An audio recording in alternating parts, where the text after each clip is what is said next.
with your host, Donnie Miller, connecting our community with information about issues and opportunities.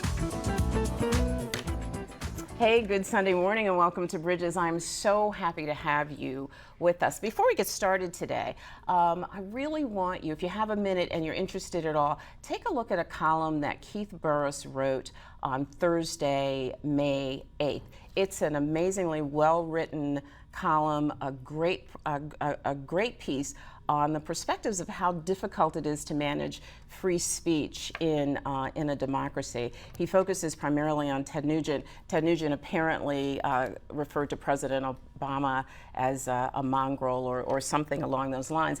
And Ted Nugent is coming into town, and there's all this discussion about whether he should be able to perform here after having said those words. And there's also some discussion about the comments by the Clippers owner. And, you know, it's a really complicated issue, but a great piece of writing by Mr. Burris, and you should take a look at it. Now, having said that, we're going to talk about something really fun and positive and great, and a resource that this community has for kids that I bet you knew nothing about. I knew nothing about it, although Officer Wormley, who was here with us today, and I see each other in passing all the time, I really didn't realize the importance of the work that she did. I always thought that Officer Wormley was just one of those policemen you just didn't want to mess with, but that's she she says that's true too, by the way. But I'd like to talk to you today with my guests about the Toledo Police Prevention Team, and with me today is Officer Byron Daniels from that team. Welcome, sir. Thank you, really Donnie. nice to meet you and nice to have you here. And as I've mentioned, Officer Flo Wormley, who actually has been with this project since the very beginning. Yes, since right? the very beginning. So why don't we start with you, since you have a little bit more history than Officer Daniel has. How did this project come about? First of all, tell people what this project does. This is a project that really works with youth to keep them out of the court system, to keep them in school, and to give them other opportunities to do things like play basketball or help them pass their OGTs, or a fun program in the summertime called Brains and Body, Summer Fitness Challenge. And the idea is that you guys just want to give them some alternative to hanging out. And Absolutely. We want to give them a different alternative to hanging out. We allow them to do things with the police officers themselves, and we would like the young people to look at us as not just somebody to arrest them, but somebody to rub elbows, rub shoulders with. yeah, you know, and I'm so glad you said that, because I remember when I was a kid, my mother used to say to me, my father used to say to me, if you ever get in trouble, go to the policeman, you know, find the policeman, the police officer will help you.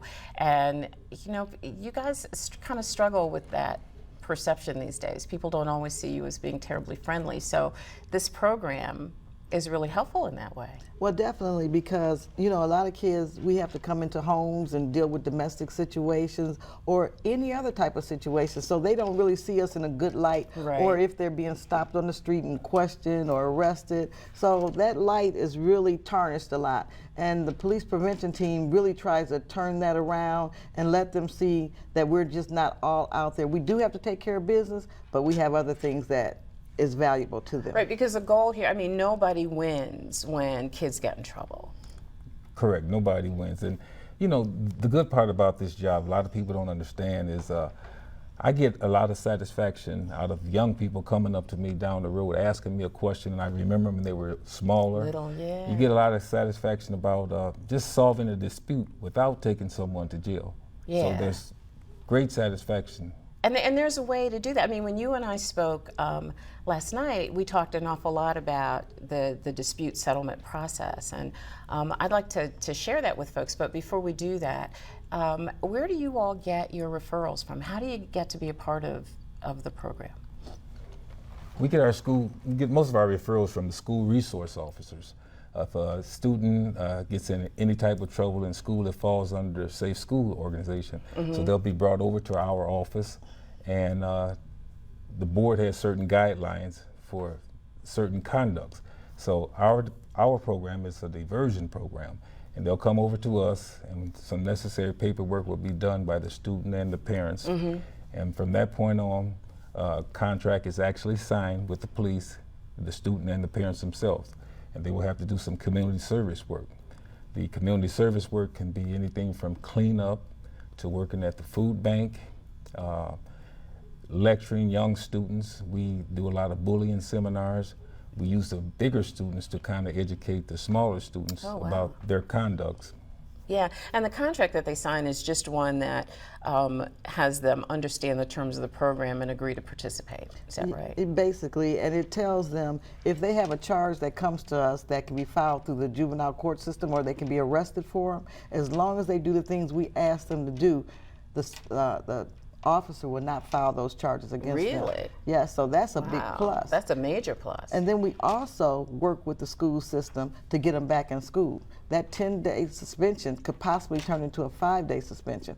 So you can go from having an automatic 10 zeros and failing to getting back in and being able to make sure you maintain your grades. And that's really something I want to have us talk about too, because one of the things that you all do and focus on is keeping these kids in school. So it's not just keeping them off the streets. It's really pushing their education. Is that right? Did I understand that? Yes, definitely pushing their education, because we know if you fail, then that's one thing that you have to try to overcome.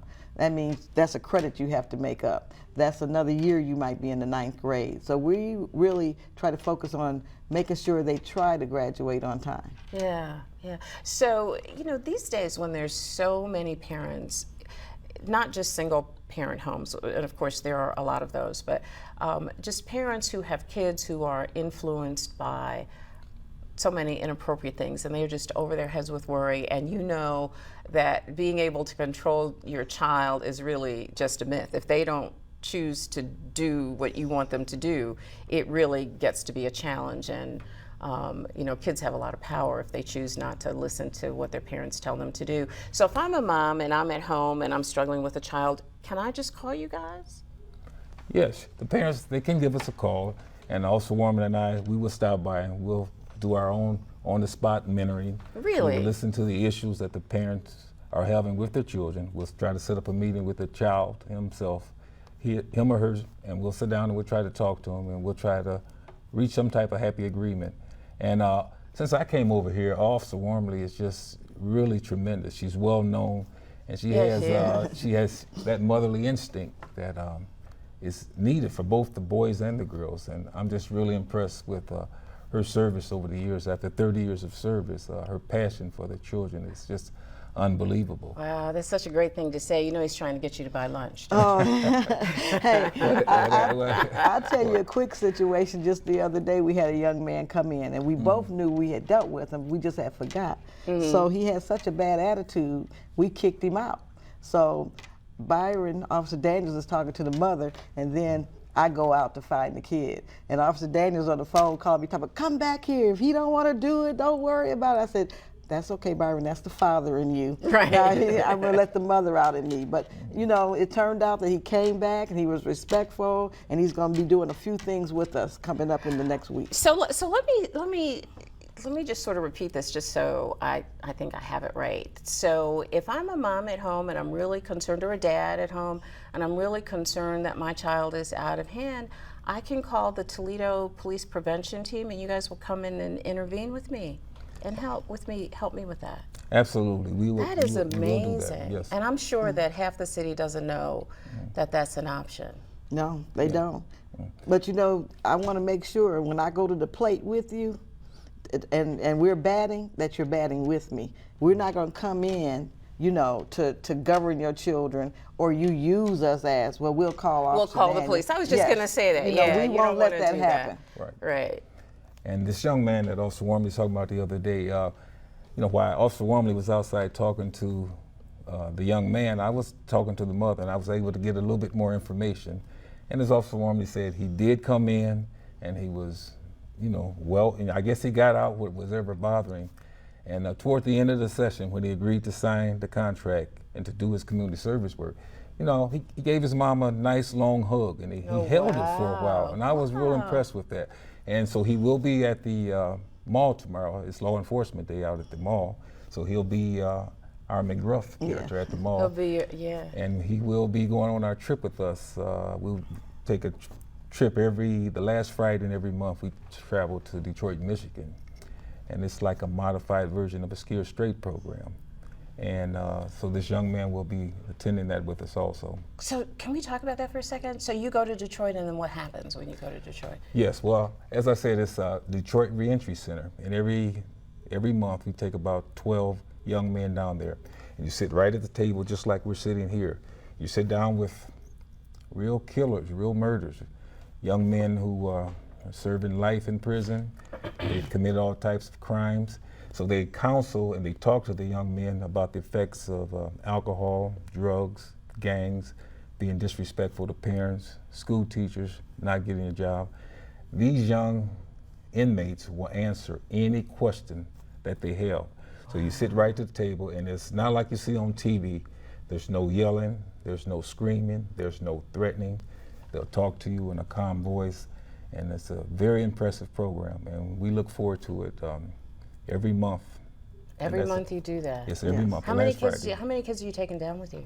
We average about 12 per trip. We have a 15-passenger van, so about 12 About per 12 trip. per trip. Wow. We have to go to a break. Just stay with me though, okay? We have to go away for just a second, but I promise you we will be back when we return.